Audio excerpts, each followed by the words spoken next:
මතීෂ පතිරණ හදිසියේම ශල්‍ය කර්මයක් සඳහා ප්‍රංශයට ශාරුක් ඛාන්ද මතීෂ බැලීමට ප්‍රංශයට යයි.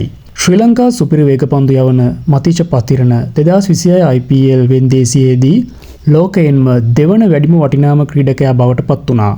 ඒ ශාරුක් ඛාන්ගේ කොල්කතා කණ්ඩායමෙන් ඔහුව ඉන්දිය කෝටි 18කට මිලදී ගනිමින් ඔහුව එතරම් මුදලකට මිලදී ගත්තත් ශාරීරික යෝග්‍යතා පරීක්ෂණය අසමත් වීම නිසා ඔහුට කොල්කතා කණ්ඩායමට ක්‍රීඩා කිරීමට හැකි වූයේ එක් තරගයක් පමණයි. නමුත් අවාසනාවට මතීෂට පන්දු යැවීමට හැකි වූයේ පන්දු 8ක් පමණි. නැවත ඔහුගේ වම් පාදයේ ආබාධයක් ඇති වී ඔහුට තරඟාවලියෙන් ඉවත් වීමට සිදුවිය. ඔහුට හිමිවීමට තිබූ මුදලද කොල්කතා කළමනාකාරීත්වය ඔහුට ලබා දුන්නේද නැත.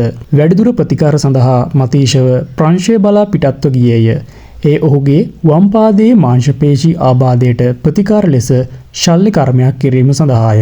ඔහුගේ ශල්‍ය කර්මය සාර්ථකව සිදු කිරීමට එරට විශේෂ වෛද්‍ය කණ්ඩායමට හැකි විය. දැන් ඔහු ප්‍රංශයේ පුනරුත්ථාපන කඳවුරක සුවය ලබමින් සිටී. කෙසේ වෙතත් මතීෂට නැවත ජාතික කණ්ඩායමට පැමිණීමට නිශ්චිත කාල සීමාවක්ද ප්‍රකාශ කර නැත. මේ ආරංචි වූ වහාම ශාරුක් ඛාන්ද මතීෂ පතිරණ බැලීමට ප්‍රංශයට ගොස් ඇත. ශාරුක් ඛාන්ගේ ආසම ක්‍රීඩකයාද මතීෂ බව ඔහු කියා තිබේ.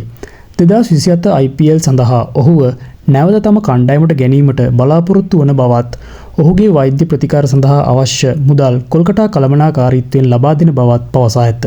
ක්‍රීඩාවේ සිදුවන අලුත්ම විස්තර දැනගන්න අපිව සබ්ස්ක්‍රයිබ් කර තබා ගන්න.